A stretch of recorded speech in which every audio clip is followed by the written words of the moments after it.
Alright people, welcome to another video of the Mitre attack series.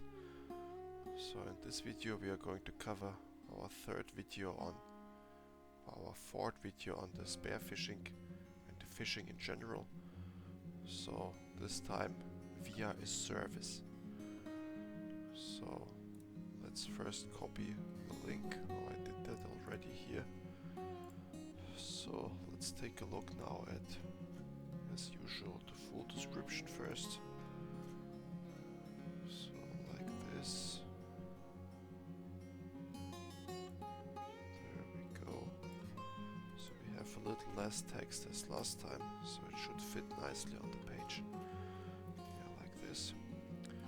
Also let's switch into the reading mode here, so that the text appears a little bigger on your screen, and also, yeah, for me it's the same actually, but on your screen it will be bigger then.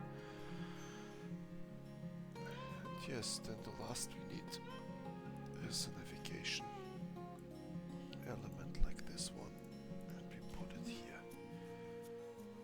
Alright, this can be put here. So this is now, yeah, the fourth video in the series of phishing, but the third video when it comes to spearphishing. Yes. Alright, then let's read a little bit what they have to say here. So adversaries may send spearphishing messages via third-party services in an attempt to gain access to victim systems. So using third-party services, okay? Spearphishing via service is a specific variant. It is different from other forms of spearphishing in that it employs the use of third-party services. So it employs the use rather than directly via enterprise email channels.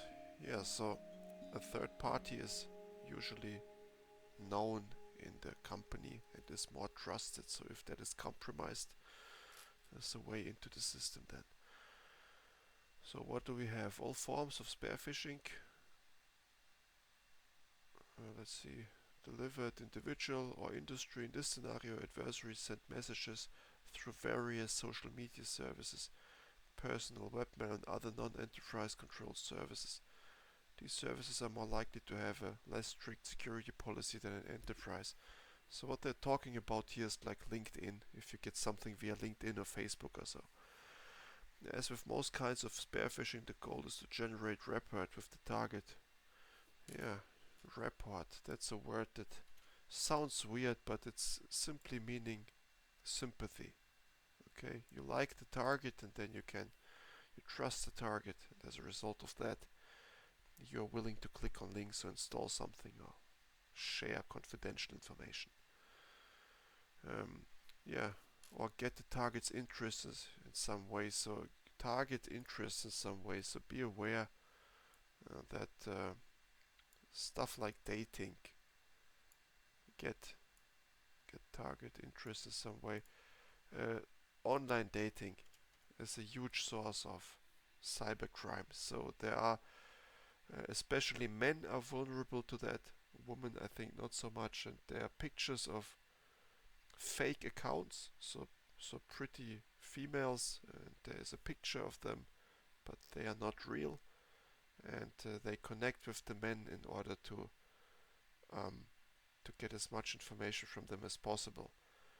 And so this is meant, I think, by get the target interest in some way. And this online dating is a very simple way, because people don't have their defenses up when it comes to dating. Well, they have kind of, but not in the way of cybersecurity at least. Yeah, adversaries will create fake social media accounts. Yeah, that's what I just meant. This is pretty much a fake account in social media, and for potential job opportunities. And message employees, not just job opportunities, dating opportunities as well. Doing so allows a plausible reason for asking about services, policies and software that's running in an environment. Yes, in a job interview you can ask, so you can say, I'm a FortiGate expert, what are you using there? And they will tell you what kind of firewalls they're using. Same with a SIM solution. You can say I'm a Splunk expert, and they will be like, oh yeah, we are using still ArcSight, and there you go, there you have your information. The adversary can then send malicious links or attachments through these services. Yes. A common example is to build rapport with a target via social media. Yes, this dating example again. Then send content to a personal webmail. Yes, usually you exchange after a while phone number, you exchange email address at very least. And once you have the email address, that's a way to get compromised. You might be wondering, why am I talking about dating? So it's not like I'm doing online dating at all. I just encountered cybercrime cases where online dating was a source. So my advice to you guys out there, don't use online dating platforms at all, okay? There is more fakery and mischief going on, and that idea to find love on a platform like that is very likely not going to happen. But what is going to happen are those negative effects that we have here. So yeah, I'm familiar with this whole online dating stuff because I advise people on that topic, and because I've seen also in the business field people being compromised because of that. And as a result of that, I would not use these things myself. Okay, then a common example is to build rapport with target. Yes, we've read it. Uses the work computer. Yes, so of course people are using the work computer sometimes to interact with these websites. Or share the email address of your work. This allows an adversary to bypass some email restrictions on the work account, and the target is more likely to open the file since it's something they were expecting. Yes. If the payload doesn't work as expected, the adversary can continue normal communications and troubleshoot with the target on how to get it working. that's quite funny. Yeah, how to get it working. So you are troubleshooting the hacker's payload there. Yeah, so I think about the typical Indian call center there. They call you and they give you instructions on what to click. But this is how it goes. Okay, here we have something very unusual. So we don't see names of people behind this site here. So yeah, that's indeed a little bit unusual, because usually there will be people behind this, right? Okay, so let me delete now some of that stuff here and copy. Now we get to procedure examples again, and as usual we are not going through all of the procedures because there are quite many of them, but we are just taking a look at some, which is usually more than enough. So what do we have? The Ajax team again, we have seen those, right? They used various social media channels to spearfish victims. ATT&CK used the legitimate mailing service Constant Contact to send phishing emails. Constant Contact appears to be an email provider, okay? Contagious Interview has used fake job advertisements and messages. Yeah, fake job advertisements, that's something too. Exotic Lily, I heard about that too. They caused some damage some years ago. I don't know in what context, I can look it up. But so services spearphishing again. Lazarus Group, infamous as well. So they use LinkedIn and Twitter to send messages. And the other ones I don't know. Yeah, that's what we have here. Now let's take a look at the mitigations. So what do they propose as mitigation measures? So there will be, again, without any surprise, there will be user training, as you can see here. And I will mark it in every video because I feel like this topic here is underestimated most often. But don't do that. So whenever you can do awareness trainings with your user base, do that. They will be thankful. They will then not provide here troubleshoot with the target if they are trained enough. They will be suspicious about that. Then, as usual, antivirus, anti-malware. Of course, they want to execute some malicious files. You can catch it by that.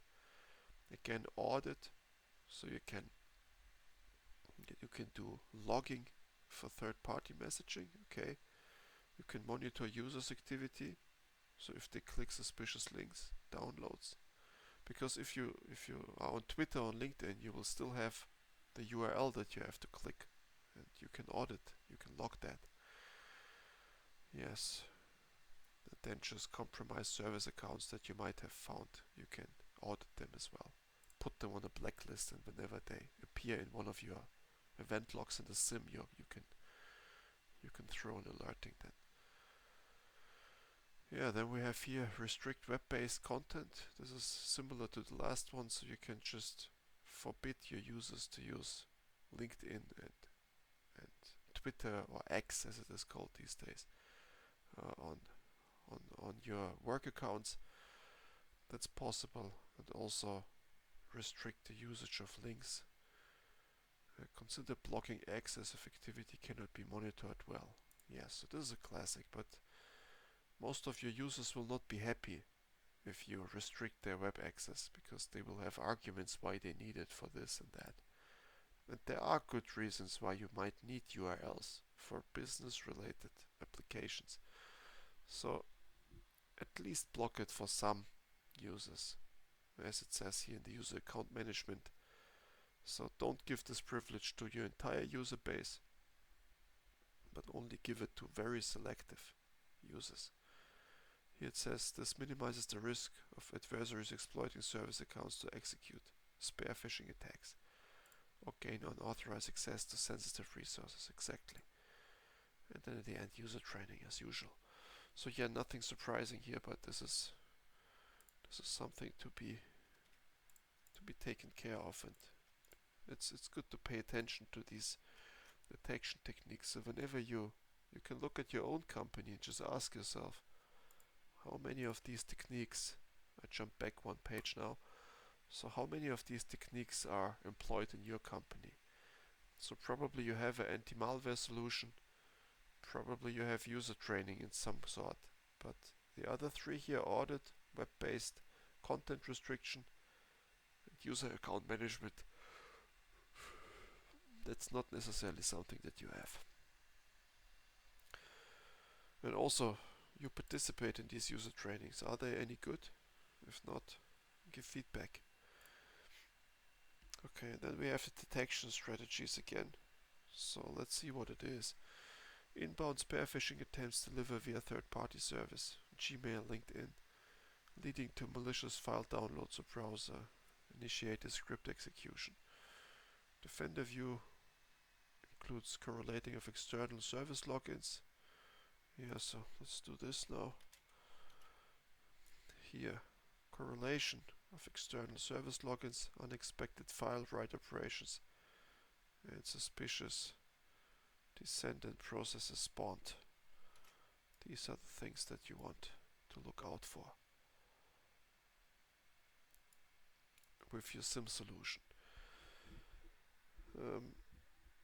Then use of non-enterprise email messaging services and Thunderbird evolution of browsers leading to suspicious file downloads. Yeah, it's Thunderbird evolution. Okay, specific solutions there. And then we have phishing attempts via iCloud, Gmail or social media apps accessed on macOS systems. I don't know why they specifically point out macOS systems. Defender view includes Mail app or Safari downloads. Oh, okay. Yeah, so this is specifically for macOS.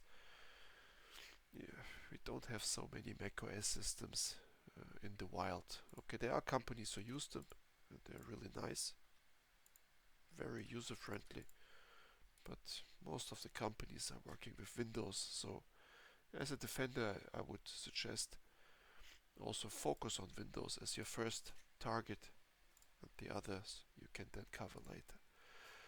So here we don't have so many sources. but that's still pretty a lot for a topic like this, I believe. But let's see what sources we have. So we have again Microsoft Threat Intelligence. Who else do we have? Here's Microsoft Threat Intelligence as well, MSTIC. Yeah, so a lot of papers and names that are not clear sky. I believe this is from the Stalker franchise. Those must be some gamers who went into cybersecurity. Then again Microsoft Threat Intelligence, again Clear Sky, again Microsoft Threat Intelligence. Interesting. So at some point we should check out this group right here. So this Mystic, where is it here? This is a better. So we should check out them. This is the first time in this Mitre video walkthrough. I almost said playthrough, but it's a walkthrough, and this is the first time I heard of the Threat Intelligence Center of Microsoft. I might have read some papers from them, but this Mystic name is quite catchy. I don't recognize it. But yeah, so I think this is all what we can look at when it comes to the spearphishing via a service. So we looked at the general description. We have an idea now what is meant by that via a service. So we're talking about social media platforms most likely. And then we have procedure examples, some attack groups that used social media and that used WhatsApp, for example, LinkedIn. Classic attacks. We also know that the big attacking groups are using it. Lazarus, Ajax. Those are not small groups. Then we have seen some mitigations. As you can see, those are the classics. Make sure in your company to check whether you have all of those. A detection strategy for your security operations center. Same idea if you work in a SOC. Try to check whether you follow this simple analytic description, because I think like this is the bare minimum you should have.